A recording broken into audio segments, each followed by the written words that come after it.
An email regarding the scholarships that I'm trying to put together for the children students to attend the July Lake Worth junior lifeguard training. He did request maybe some pictures and some names, and I just wanted to say, unfortunately, I can't provide that because the selection process, to be fair, at the end of the school year when they get their last report cards, it'll be 2 students from each of the 3 different satellite sites. And then we have to check if their availability, if they're going to be out, for vacation in July. But as soon as we do have that, I will definitely forward it to all of you. I look forward to some assistance. I've gotten mine taken care of early. So I just need 5 more on that note. And the Easter event was amazing. It was so great to see Commissioner Maxwell, Mayor, on your birthday, Commissioner Amoroso working his butt off from early in the morning until closing. John Zerdy, we missed you, Commissioner McGoy. You missed a great feast. It was great fun to see our youth's community here at home where it matters. I mean, we have a lot that we do for sister cities and other things, but I believe there should be a concentration with what happens here with our community at home first. And especially a thank you to Daniel Joswick, Deputy Daniel Joswick of District 14, Community Policing Unit, who spent his 11th wedding anniversary, barbecuing Bubba Burgers and hot dogs all day long for our community on his day off. When I hear of critics of our Sheriff's Department and how much it costs, we get more in worth than what we pay. They are an amazing asset to our community. Thank you, guys. Loretta Sharp, followed by Chip Guthrie. Loretta Sharp, 1311 South Conway. After the last meeting, Commissioner McFord spoke to me about there hadn't been a sister city meeting, and reason why I asked you to come and present to the commission is that you were having something at the casino. So I called Risa the next day, and she assured me there has been a sister city meeting going on, and the mayors of the Finland sister city that I can't pronounce, and St. Mark's, which I can't pronounce, Haiti, have been invited, and they have written back that they are going to be here on April 13th. The man Goin is going to put up one of them, Sable Palms is going to put up the other one of them, pro bono. So I hope I didn't mislead you all, and I hope they're going to be here on the 13th. I'm assured they will be here on the 13th. And Commissioner Voigt, I checked it out with Risa, and she said they had been meeting. I don't know. Thank you. Thank you. Chip Guthrie, followed by Peter Tim. Good evening, Chip Guthrie, 823 South Conway.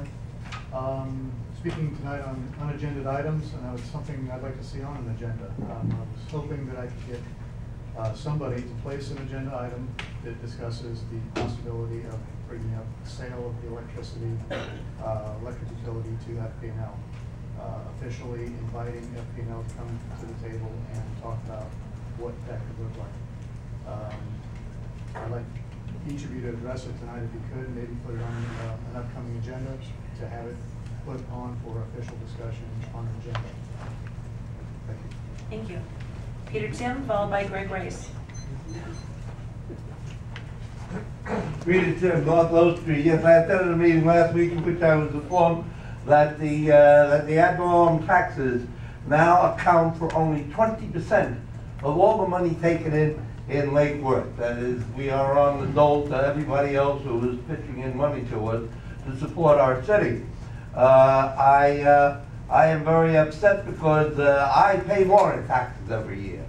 My house is not underwater, and therefore I will pay more this year than I paid last year. And to lose $2 million, ladies and gentlemen, you are never going to fix Lake Worth by losing $2 million. You must, I repeat, you must do something to boost our taxes so that we can start to fix up our city. How you can do it? Very simple. Code enforcement, code enforcement, code enforcement, and code enforcement.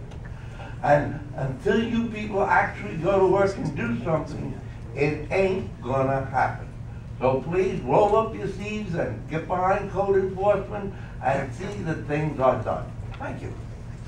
Thank you. Greg Rice, followed by Lynn Anderson.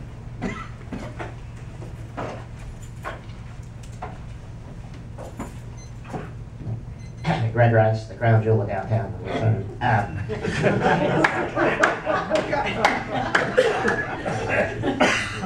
And I do want to thank the Recreation Department, Recreation Board, and all the volunteers for a great Saturday morning, afternoon. My only regret was I didn't get a shot at that pinata. And they were saying we're going to go from the smallest to the tallest. Well, heck, I should have been in front of the line. But I did get a chance. Other than that, it was a great day, and I want to thank everybody that participated. I'm not here as a spokesman for this, but all of us remember, at least all of us over 50, remember Woodstock, which was a 1969 big event, kind of earmarked of that era. 3 days of whatever they did there at Woodstock, it kind of spread around the country. And we had a similar thing in November of 1969 right here in West Palm Beach. On this Sunday, the Palm Beach County International Film Festival starts this week. They're having films from up and down the coast here in the county. But on Sunday at noon, there was going to be a short film, a documentary of sort, of the Palm Beach International Arts and Pop Festival that was held out at what is now the Drag Strip or Moroso, or whatever it's called today. At that concert, if you weren't there, I was there. I don't remember much about it, but I do remember I was there. I've got a poster to prove I was there. We had the Rolling Stones, Janis Joplin, the Chambers Brothers, Country Joe and the Fish, one of the first outdoor shows for Grand Funk Railroad, and many, many more, as the poster says. But that you can go and see this short film at, how do you pronounce our theater next to the Playhouse? The Zonski, or Zontic, the Zontic Theater at 12 noon. So for those of you that can get yourself out of bed and put your tie-dye t-shirts on, you might want to go see that. It should be quite an interesting concert, or a documentary on the concert. Thank you. All right, just wanted to make one quick comment before I let you guys, oh, I'm sorry, Lynn Anderson, excuse me. I put the cards down, forgive me. Thank you, Lynn Anderson, Lake Osborne Drive. Briefly, I just want to say, I think if a commissioner wants to pull something from consent agenda for discussion, there's nothing wrong with that. This was $127,000 of our money tonight. I think the public has the right to know where it's going, why it's going there. And it's going to be an RFP in the future to spend $1 million for wells, according to Commissioner McCoy. Why can't we be more transparent? What's wrong with the discussion? What's wrong with pulling this? I don't understand the reasoning behind this. When we have something on consent of this magnitude of money, it should be pulled, it should be going to new business, and for the public to understand it. Thank you. Thank you. I just want to address one thing. Mr. Blackman, I agree with you in reference to that too. It was something that was when I was out of town, and I had asked about it, and then I never followed up because I was gone. And it's my fault, but we are doing a proclamation the next regular meeting, which is, I believe, the 16th, if I'm not mistaken, for Autism Month. And it was, passed through my fingers there, so forgive me on that. If there are any other ideas or suggestions within the community, it's something we can do, something we can blue. In the meantime, please do let me know, and I'll let the commissioners answer some of the questions if you'd like. Commissioner Moroso? I wanted to address the FP&L, and Mike, maybe you can step up to the plate and do that. It was our direction to move forward with all options. FP&L selling to anyone, including FP&L, was one of the options. And can you just update us on the direction we gave you and where we are with that? I'll try to do it as best I can in a Reader's Digest version. Quiet in the chambers. Yes, ma'am. We are working on bringing y'all a 5-year ordinance that requires us to go to rate parity with the market, which is basically FP&L. Within the 5-year period, that mirrors the time we're going to be with contract with OUC.